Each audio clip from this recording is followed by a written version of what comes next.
ایسے کیا نا تو لیمبو ہاتھ سے گر گیا.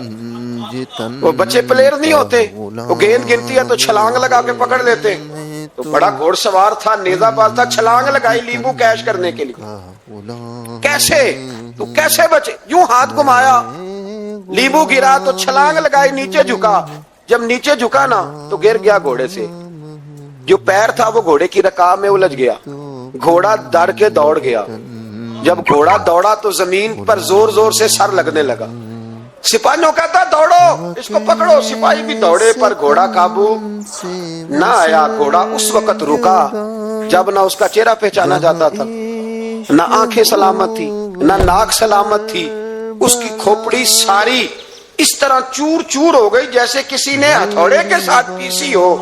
ہلاکو کی لاش سے خون بہ رہا تھا. بابا ہنس رہا تھا. ایک سپاہی کہنے لگا بابا تو کیوں؟ کہنے لگے میں اپنے رب کی قدرتوں پہ مسکرا رہا ہوں. کل من علیہا فان ویبقی وجہ ربک ذو الجلال والاکرام. کا میں نے اسے سمجھایا تھا کہ بچانے والا بچا لیا کرتا ہے. تو اس نے مجھے, امام مالک بیٹھے تھے ہارون رشید کے پاس, سخت پیاس لگ گئی ہارون رشید کو. اتنی سخت گرمی پیاس, یہ روزہ کھول کے نا کوئی چیز نہ ہو, پانی ہو تھوڑا سا ٹھنڈا سادہ پانی, تو دل کرتا ہے سارے پی جائیں آج. حضرت مولا علی نے مثال دی ہے, شیر خدا نے. حضرت علی نے انوکھی بات کرتے نا مجھے فلاں جان سے پیارا ہے.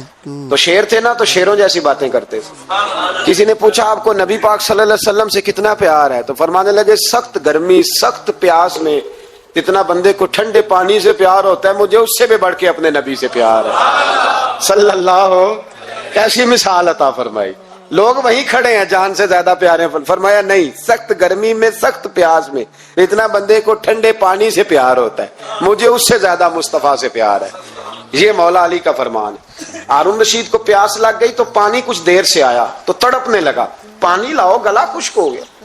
گھنٹہ ہو گیا, شور کرنے لگا, جلال میں آ گیا, تڑپ. لاتے کیوں نہیں, جلدی کرو. جب بندہ گرمی میں آتا ہے نا باہر سے تو پانی دیر سے آیا نا تو دل کرتا ہے کہ وہ ہو سکتا ہے گھر میں کوئی بم بھی پھوڑ دے. پانی کو دیر سے آیا ہے, پہلے پانی. اس لیے سمجھدار خواتین باہر سے جب کوئی آتا ہے تو پہلے پانی لاتی ہے, پانی لاتی ہے, پانی پی لے جناب. تو ہارون رشید تڑپ رہا ہے. امام مالک قریب بیٹھے تھے. خادم کہنے لگا حضور ایک کنواں خشک ہو گیا ہے اور دوسرا آپ کی شایان شان نہیں, پانی صاف نہیں, تو تیسرے سے بندہ لینے گیا ہے, آ رہا ہے. بندہ تھوڑی دیر سے آیا تو ہارون رشید بڑا پریشان تھا. اب بات امام مالک کر رہے تھے تو وہ نہ توجہ اس کی پانی کی طرف تھی. پیالہ پانی کا اندر داخل ہوا تو ہارون رشید کا دل کرتا تھا کہ اڑ کے پانی کے قریب چلا جاؤ, لپک رہا تھا پانی کی طرف. جب پانی آیا اس کو پکڑایا تو امام مالک رحمت اللہ علیہ کہنے لگے بادشاہ ذرا ٹھہر جا, ٹھہر جا, پی لے, نہ آ گیا نا تیرے قبضے میں ہے, ایک مسئلہ مجھے بتا لے پھر پانی پینا. ہارون رشید ایک رات پہلے نا بڑی باتیں کر رہا تھا کہ میں حکومت صحیح چلا رہا ہوں, میرے معاملات بڑے اچھے, اپنی حکومت کی تعریفیں ایک رات پہلے ہو رہی. اب جب پانی پینے لگا تو امام مالک اس کو رات والی بات پہ اسے سمجھانا چاہ رہے ہیں. فرمانے لگے بادشاہ رک جا. رک گیا. آپ فرمانے لگے اگر یہ پانی ملتا ہی نہ, پورے ملک میں نہ ملتا, پھر تجھے پتا چلتا پوری دنیا میں نہیں. ذرا سوچیں آپ, اگر پانی خدا نہ خواستہ اگر پانی ملے ہی نہ, کا نہ ملتا, پانی کو کوئی اہمیت تو نہیں نا ہم دیتے, نلکا کھلا ہے تو کھلا ہے, اور اگر ملے نہ تو ہماری بنیادی ضرورت ہے پانی, ایک قدم نہ لوگ چل سکے. کہا ہارون رشید اگر ملے ہی نہ اور اگر تجھے لینا پڑے ایک پیالہ پانی کا تو کیا دے کے لے گا؟ کہنے لگا میں اپنی آدھی سلطنت دے دوں گا, آدھی حکومت, اور پانی کا پیالہ لے لوں گا. امام صاحب فرمانے لگے چل سمجھ میں آ گیا, پی لے پانی. اس نے پی لیا. تو پیا اس طرح کہ پانی پیالہ منہ سے لگایا تو اتارا تب بھی جب ختم ہو گیا. تو امام صاحب فرمانے لگے پی لیا؟ کہ پی لیا. فرمانے لگے ایک مسئلہ اور بتا, اب اگر تو نے پانی پی لیا تیرا پیشاب بند ہو جائے, یہ پانی پینے کے بعد پھر پیشاب آنا بھی ضروری ہے, اگر بند ہو جائے تو پھر کیا دے گا؟ تو امام صاحب کی طرف غور سے دیکھنے, فرمانے لگے سوچ کے بتانا. کہنے لگا حضور آدھی سلطنت باقی کی بھی دے دوں گا. تو امام صاحب نے رومال اٹھایا, کندھے پہ رکھا, چلنے لگے. کہاں جا رہے ہو؟ فرمانے لگے اس بادشاہ کے پاس کیا بیٹھنا جس کی پوری سلطنت کی قیمت پانی کا ایک پیالہ ہے. ایک پیالہ پانی کا اگر نہ ملے تو آدھی گئی، اور پیشاب نہ آئے تو باقی بھی۔ کہنے لگے تو کس سلطنت کی باتیں کرتا ہے، کل من علیہا۔ سکندر اعظم نے 32 سال کی عمر میں آدھی دنیا فتح کر لی تھی۔ تو لوگ پتہ کیا کہتے تھے، یہ وہ بندہ ہے جس کو تاریخ نے گریٹ کا لقب دیا ہے۔ لکی نہیں کہتے، ہم کہتے بڑا لکی ہے بھائی۔ لوگ کہتے تھے یہ مقناطیسی آدمی ہے، کبھی ناکام ہوا ہی نہیں۔ سکندر اعظم کبھی ناکام نہیں ہوا، جس علاقے، اور عمر کتنی بھی، اتنی کم عمری میں اتنی دلیری، آدھی دنیا فتح کر لی۔ ملتان سے گزر رہا تھا تو اسے ایک تیر لگا، کچھ لوگ کہتے ہیں یہاں جیلم کے پاس لگا تھا، ایک تیر لگا اسے۔ اس نے کہا بندہ تلاش کرو، کسی کی اتنی جرت کہ سکندر اعظم کو تیر مارا ہے، تلاش کرو۔ جب ڈھونڈنے لگے تو بندہ نہ ملا، تو سکندر نے حکم دیا کہ جس کی آنکھ چمکتی ہے اسے قتل کر دو۔ مرد بھی مارے، بچے بھی مارے، بوڑھے بھی مارے۔ تو لا کے لوگ کہنے لگے انسان کوئی نہیں بچا۔ کہنے لگا میں نے تمہیں کہا تھا جس کی آنکھ چمکتی ہے قتل کرو، بلیاں بھی قتل کرو، ہو سکتا ہے کسی بلی نے منہ میں رکھ کے پھینکا ہو، کتے بھی مار دو، کبوتر بھی مار دو، ہر چمکتی والی آنکھ اس نے بند کر دی۔ یونان کے قریب ایک بستی کا رہنے والا سکندر عراق کے شہر بابل میں تھا، ملیریا بخار ہوا۔ کیا کہتے ہیں ہم، چند ٹکیوں کی مار ہے، دوائی کھا لو ٹھیک ہو جائے گا۔ ملیریا بخار ہوا، 32 سال، کچھ لوگوں نے کہا نہیں 2 مہینے کم، 33 سال عمر ہو چکی تھی۔ تو سکندر اعظم زمین پہ بیٹھا ہے، ایڑیاں رگڑ رہا ہے، موت کا جھٹکا لگا، موت کا، ہوئے نامور بے نشاں کیسے کیسے، زمین کھا گئی، نوجوان کیسے کیسے، جگہ جی لگانے کی دنیا نہیں ہے، یہ عبرت کی جا ہے، کوئی تماشا نہیں ہے۔ ایڑیاں رگڑ رہا ہے۔ 2 ہفتے کا سفر رہ گیا تھا گھر پہنچنے کا، تو سکندر ایک صوبے کا، ایک ملک کا، ایک چھوٹے سے علاقے کا سربراہ نہیں، سکندر آدھی دنیا فتح کرنے والا۔ پلیٹ میں رکھ کے کسی نے حکومت نہیں دی، خود محنت کر کے فتح کی۔ لیکن سکندر ایڑیاں رگڑتا ہے، زور زور سے زمین پہ مارتا ہے اور کہتا ہے کوئی ہے جو مجھ سے میری ساری سلطنت لے لے اور مجھے صرف 2 ہفتے کی زندگی لے دے، میں پردیس میں نہیں مرنا چاہتا، گھر مرنا چاہتا ہوں، کوئی مجھے 2 ہفتے کی زندگی، 2 ہفتے کی، کوئی 2 ہفتے، مٹی دیں تو مٹی رہنا، ایویں کا دی بلے بلے، اج مٹی دے اتے بندے آتے، کل مٹی دے تھلے کا، کوئی مجھے مہلت لے دے۔ لیکن رب کا قانون ہے، جب وقت آ جاتا ہے پھر مہلت۔ میرے بھائی اپنی زندگی نہ عاجزی میں جھوک کے، سادگی میں، کونے میں، دنیا کے پروٹوکول ختم ہوں گے۔ اصل پروٹوکول وہ ہے جو اللہ قیامت کے دن عطا فرمائے گا۔ میرے نبی پاک نے فرمایا امیر جو ہوں گے، امیر وہ چونٹیوں کی شکل میں ہوں گے، اور غریب اپنے پیروں کے نیچے انہیں مسل کے چلے جائیں۔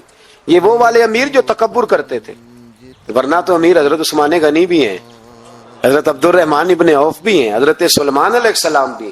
جو امیر تکبر کرے، اکڑ جائے، اگر امیر ہو عاجزی اختیار کرے تو پھر تو اللہ اسے جنت بھی عطا فرماتا ہے۔ تو میرے بھائی اپنے آپ کو سمیٹیں، ہم جانے کے لیے، جن کی عمریں میری طرح 40 سال کی طرف سفر کر رہی ہیں نا، وہ آدھی زندگی جی چکے ہیں، باقی آدھی پتہ نہیں ہے۔ لوگ اتنا لمبا یاد نہیں رکھتے۔ حضرت مولا علی قبرستان گئے تو قبر والوں سے کہنے لگے قبر والوں تمہارا کیا حال ہے؟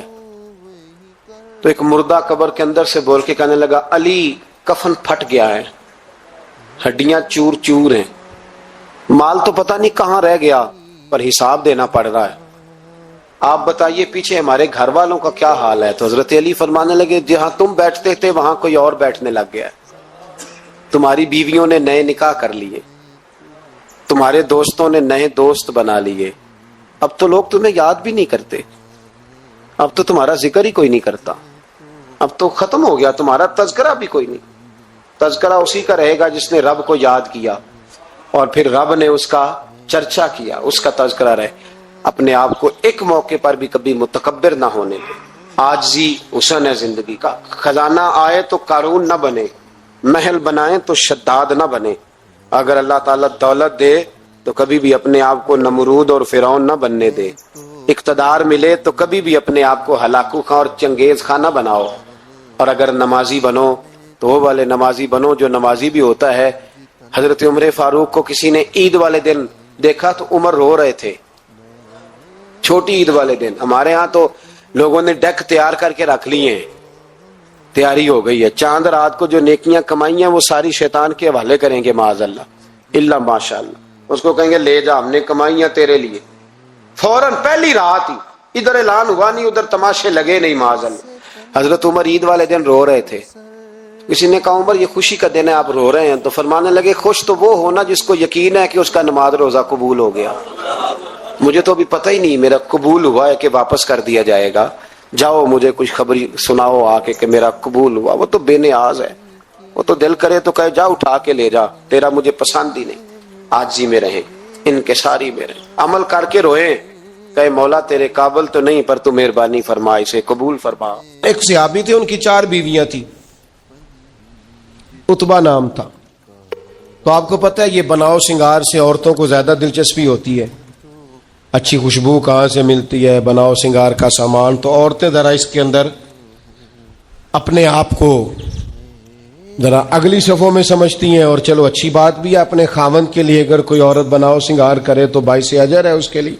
تو وہ 4 بیویاں کہتی ہیں کہ ہم نا ایک سے بڑھ کر ایک خوشبو استعمال کرتی ہیں، لیکن ہمارے شوہر حضرت عتبہ رضی اللہ تعالیٰ عنہ صحابی تھے، ان کو ہم نے کبھی خوشبو لگاتے نہیں دیکھا، اور ان کی خوشبو ہمیشہ ہماری خوشبو پہ غلبہ پا جاتی۔ تو وہ صحابیات 4 کہتی ہیں کہ ہم ٹٹولتی تھیں، ان کی جیبیں دیکھتی تھی، خوشبو کہاں سے لاتا ہے، پر خوشبو کوئی نہیں، جسم بڑا مہکتا ہے۔